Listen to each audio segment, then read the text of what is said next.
Okay, ja, vi har om genitiv, og på engelsk så bøjes substantiverne efter to kasus, hvor vi har fælles kasus og genitiv.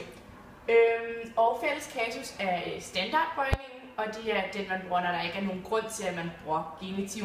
Og genitiv, den bruges, når der er tale om et tilhørsforhold. Det kan både være mellem dyr, eller personer, eller ting.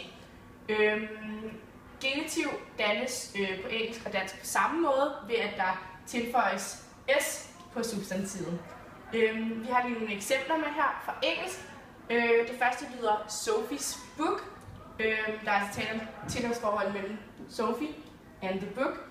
Og der tilføres et s. Og den nederste også, the man's wallet, hvor vi har substantivet the man, og der tilføjes et s. Genitiv, det handler dog ikke altid om ejerskab eller tilhørsforhold. Vi har et eksempel her, Mother's Day. Der er brugt et apostrof s, som er genitiv, men det er jo ikke moren, der ejer dagen. Det er kun moren, som er i centrum. Okay, på engelsk så kan endelsen med s også betegne pluralis, hvor at på dansk, hvis endelsen har et s, så er det næsten altid genitiv. Og derfor, hvis man vil teste, om en sætning den står i genitiv, så kan man oversætte sætningen til dansk, hvor vi har nogle eksempler hernede. The girls' dresses were pretty. Når man oversætter the girls' dresses, så står der pigernes kjoler. Og så kan vi se, at den danske oversættelse, at der kommer s på, og derfor viser det, at sætningen her den står i genitiv. Mens vi har en anden sætning her nedenunder. The girls talked about school, og hvor oversættelsen den så er, at pigerne talte om skolen. Og der er ikke noget s på, og det vil sige, at den står derfor ikke i genitiv. Yes.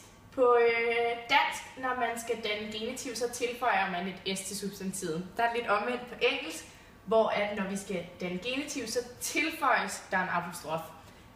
Det gør altså, at når vi har substantiver, der ender på s, så skal apostrofen være efter s'et, hvorimod hvis vi har substantiver, som ikke ender på s, så skal apostrofen være efter substantivet, og så tilføjes der et s. Det gør altså, at der ofte er apostrof efter substantiver, som er bøjet i pluralis, fordi at bøjningerne i pluralis ofte ender på s. Ja, det har vi et eksempel på, hvis vi kigger på substantivet sister. Til at starte med, så singularis-bøjningen, den hedder my sister, og vi har så valgt at kigge på genitivsætningen my sister's room. Det ses her, at apostrofen er før s'et, da der i forvejen ikke er s på singularis. Og hvis man kigger over på pluralis, så hedder den my sisters. Og genitivsætningen vil så komme til at hedde my sisters rooms. Og det ses her, at apostrofen er efter s'et, da der i forvejen er s på pluralisbøjningen. Okay, når man vil lave genitiv, så kan man også benytte sig af of-konstruktionen. Og of-konstruktionen den lyder mere formel end genitiv s-konstruktionen gør. Of-konstruktionen kan kaldes of-genitiv, også selvom det på sin vis er det egentlig ikke en genitiv, for der kommer jo ikke s på. Men hvis man benytter sig af of-genitiv, så har det jo samme betydning, som var det et normalt genitiv. Og vi har nogle eksempler hernede. Det første har vi benyttet normal genitiv, hvor vi har skrevet the family's cat. Der kan vi se, der er apostrof og så et s, så var det normal genitiv. Hvis man så vil lave det om til of-genitiv, så skriver man the cat of the family. Og man kan se, at de to sætninger de har samme betydning. Den her nede, den er bare lidt mere formelt klingende, end den her op er. Hvis vi skal kigge lidt mere på, hvornår man bruger de forskellige typer genitiv, altså vores s-genitiv og vores of-genitiv, så ses det, at man lidt selv bestemmer, hvornår man bruger de forskellige typer. Dog er der en form for regler eller tendenser, hvis man kan kalde det. Vores s-genitiv bruges, når der er tale om personer, eller ofte når der er tale om personer, eller hvis vi har at gøre med korte ord eller vendinger. Derimod så bruges of-genitiven ofte, når der er tale om genstanden, eller hvis vi har at gøre med længere ord og vendinger.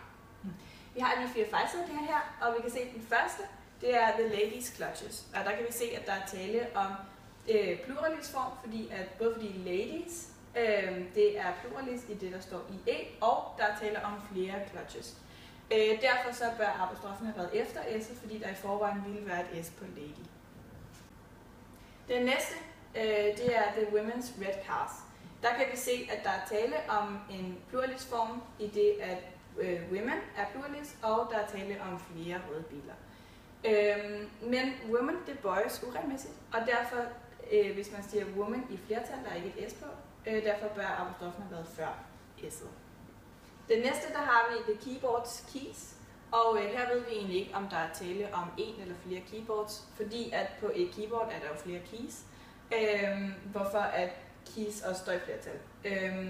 Vi ved bare, at der mangler en apostrof, som på sin vis både kunne være før og efter S'et.